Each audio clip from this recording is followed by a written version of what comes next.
Entering the massive cavern beyond, similar to the temple we had entered a short time ago, I found the large chamber filled with all kinds of wondrous vegetation, the sight before us spectacular to behold. We also found dozens of ultimates standing about, chanting alongside dozens of the paladins of Sisla, each of the latter clad in perfect plate armor and shield. What commanded our immediate attention, however, was the whirling cyclone of grey material encircling something in the far northwestern corner of the chamber. Whizzing about at breakneck speed, the grey material looked foreboding as we surveyed the immense cavern. I presumed the whirling material was encircling the one plant. I also noticed that everyone was keeping their distance, as if the material was lethal to them. "Is that the curse you spoke of?" Eswin asked, eyeing the cyclone of material some 60 feet away. "What is it?" "We're not sure," Brother Sen responded, looking in the same direction. "It appeared, well over a year ago, some sort of magical curse bestowed by the Circle, we're sure, damn them.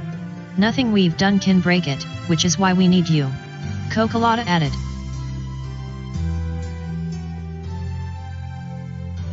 "We're grateful," Kartha responded, asking the question on my mind. "But why us?"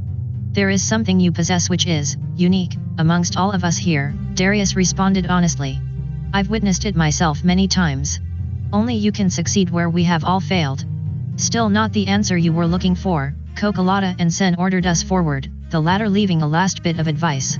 "You need to get close enough to pour the acid directly on the curse."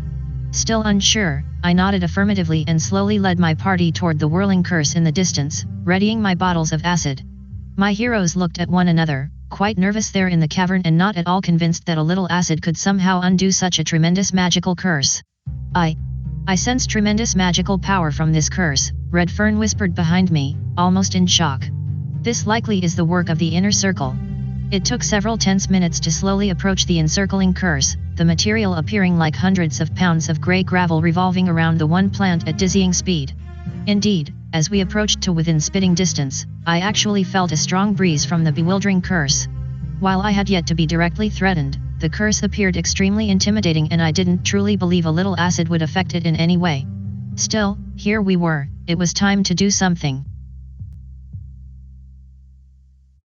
Approaching as close to the whirling curse as I dared, I then poured my bottles of acid into the flying material. Some of the acid was immediately repelled, splashing on several of us and causing some minor burns. Moments passed and the curse continued to encircle the one plant. It didn't appear that we had done anything to dispel it. As if the curse were a living entity that had just been attacked, it suddenly expanded some 10 feet, engulfing my entire party. The bits of flying material stung like being caught in a vicious hailstorm. We couldn't suffer its effects for long. Within the sudden maelstrom, I not only sensed the incredible power of the curse, likely bestowed by the inner circle, but that its effects were intended against absolute evil and selfishness, something that we had recently become. In that moment, I felt ourselves about to be disintegrated, and my mind returned to that silvery blue fog we had recently experienced and all those visions. Could it have all been a magical trick to align ourselves with the ultimates? Was it all just an illusion? Did we really deserve to die as evil beings here? No, we were not evil and selfish, our many actions proving that. While the curse pounding my body had already opened several smaller wounds, I sensed that it was not meant for us and that we would not be destroyed by it.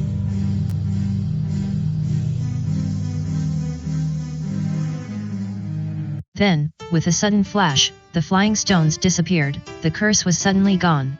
Taking a few moments to look desperately about, I was utterly stunned to find myself now standing just 25 feet from the one plant. Somehow, someway, we had dispelled the curse. Created by honest, honorable beings, I was thinking that our own honest and honorable natures had somehow short-circuited the curse. Whatever had just happened, I was happy to still be alive. The curse gone, along with our inflicted evil and selfishness, my party coalesced together as I turned to face the one plant. While the massive tree looked dead, it slowly began to move its large branches as it realized the curse had been lifted and that it was free again. Recalling that these nemesis plants fed by attacking with their root systems and draining their captured prey of all their bodily fluids, I was shocked to watch the roots of the one plant slowly rise through the surface of the cavern, undoubtedly hunting for its next dinner. Recalling the scroll of Speak with Plants we possessed, Sainairs withdrew the scroll and began reading from it, hoping that the magic of the scroll would halt the apparent attack of the one plant. Sainairs completed the scroll, and to our amazement a strange, distorted mouth appeared within the thick stem of the enormous plant, the magic taking effect. Its first few words were gibberish, but then the sentient creature settled down and focused on using its new way to communicate rather than just lashing out. "I am dying," the plant began, its voice monotone and bizarre. "I need food."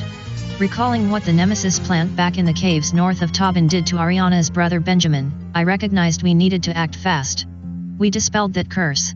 Eswin replied, trying to befriend the creature. "You can trust us."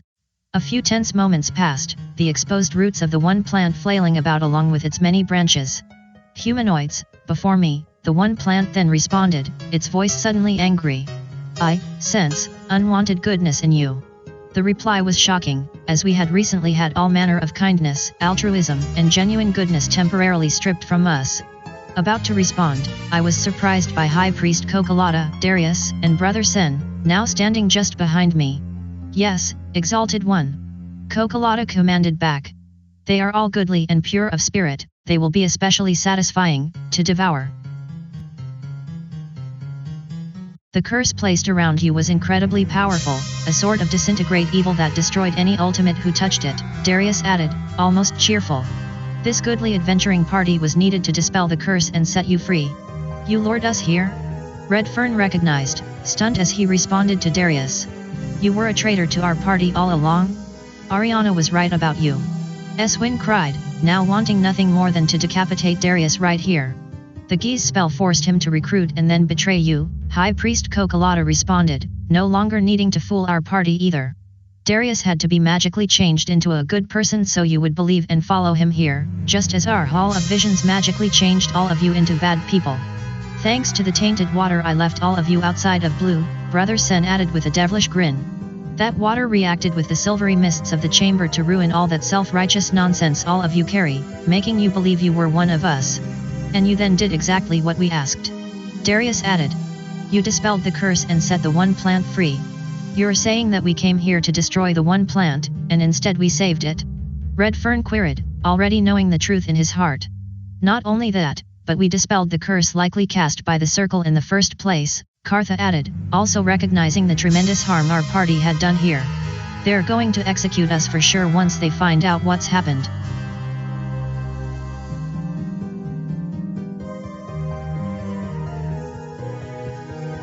"Yes. Yes." The one plant suddenly replied, seizing our attention. "These humanoids. All goodly and righteous, they will be, especially tasty." All at once, the monstrous roots of the giant plant reached out, ensnaring everyone within the party and heaving all of us into the air. Try as we might, we were unable to break free of the powerful grasp. The one plant was about to devour all of us. The one plant then revealed its underground maw, a tube-like structure filled with horrific suction cups used to drain the fluids from the monster's living meals. This looked like a terrible way to die.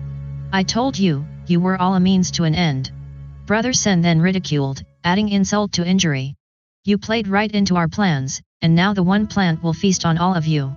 How could we be so naive?" Cartha wondered out loud. "These ultimates didn't want to enlist us, they wanted to feed us to the one plant once we nullified the curse. As I happened to be the closest to the plant's sucking maw, the monster pulled me toward itself first. It appeared I would be the first to die.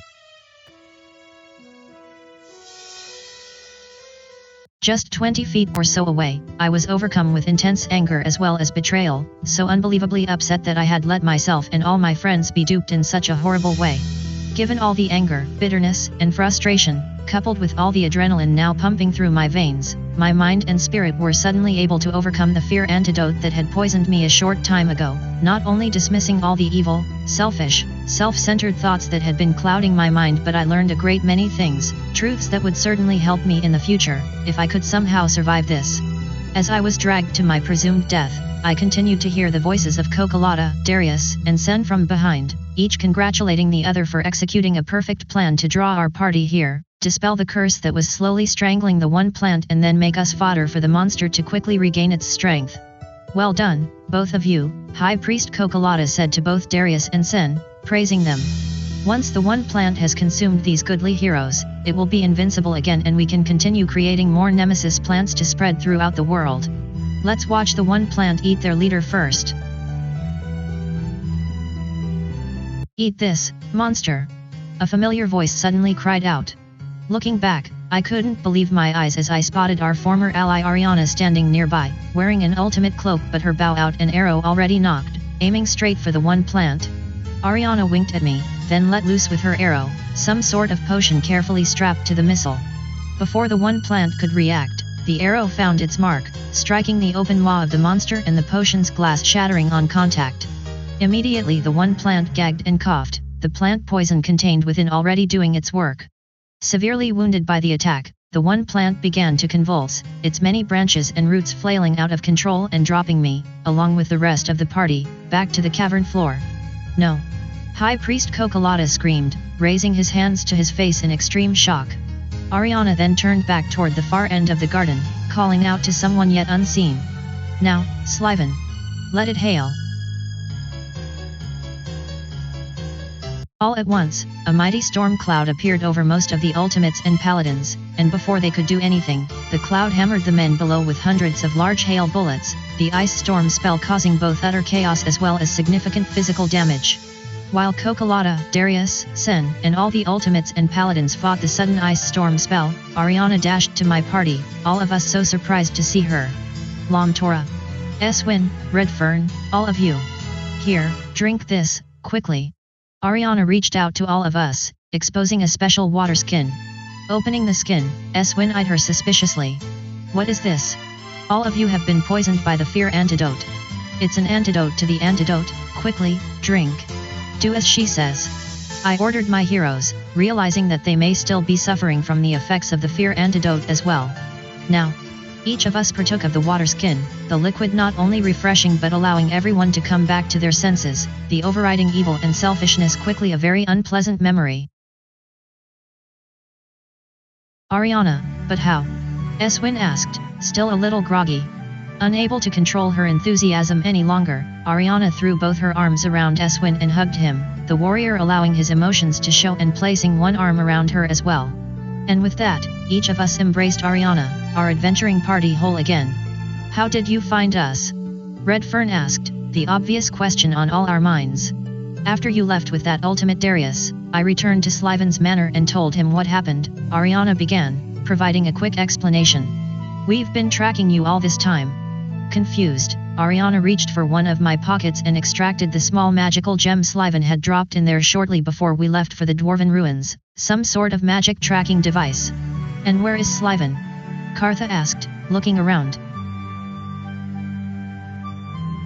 As if on cue, the wizard Sliven suddenly appeared alongside my party, passing through his now familiar dimension door. Well done, Ariana. The magic user uttered, pointing toward the one plant. The poison we made is working, it's killing it. Looking back toward the monster, the one plant continued to spit, cough and convulse, Sliven's poison doing tremendous damage to its vegetative structure. As the ice storm beyond concluded, we instinctively retreated into the far western edge of the garden, recognizing that we were about to have a lot of angry men assaulting us very soon. You will all die horribly for this. Brother Sen shouted from 50 feet or so away, gathering his paladins who survived the ice storm. There is no escape. Get them. Attack. High Priest Cocolata ordered his remaining ultimates as well. What's the play, Lomtora? Eswin asked. Looking about, it appeared the evil cleric may be right. While Ariana had done terrible damage to the one plant, we were currently pinned against the western wall of the garden here, the only way out the doorway opposite the massive chamber to the east. High Priest Cocolata rushed to the one plant to try and somehow save it, but Darius, Brother Sen and a small army of wounded ultimates and paladins were now slowly approaching, their numbers far too many for us to deal with. If they attack, we don't stand a chance, Kartha observed, our options limited. Sliven, how much magic do you have left? Those ice storm and dimension door spells were the last of my magic, Sliven replied, out of breath. We're done for. Can't you just teleport us out of here? Sainairs asked in sudden desperation. The mutant is right, we won't survive a battle here. I told you, I am out of magic. Sliven again confirmed. It was everything the lass and I could do to get this far, trying to save all of you. I see no hope for us now. Indeed, an entire wall of ultimates and paladins had now formed all around us, about to assault our party and end us quickly. It looked hopeless.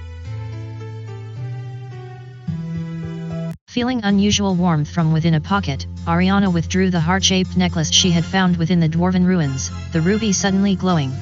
Bewildered, all of us watched as a ghostly being slowly expanded from the necklace, the ghost of King Strovic soon hovering alongside the party.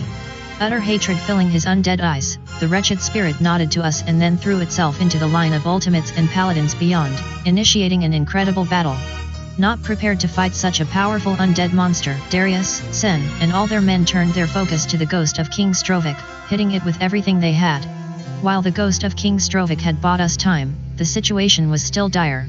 High Priest Cocolado was doing all he could to save the one plant, and hence wasn't actively attacking yet. But the combination of Darius, Brother Sen, and dozens of ultimates and paladins was likely too much against a single ghost, and I guessed we had only a few minutes before all the enemies here turned back to us. Let's rush back to that preparation room. Eswin suggested, pointing back to the east. It's our only way out. My heroes looked at one another, agreeing and about to make a mad dash east.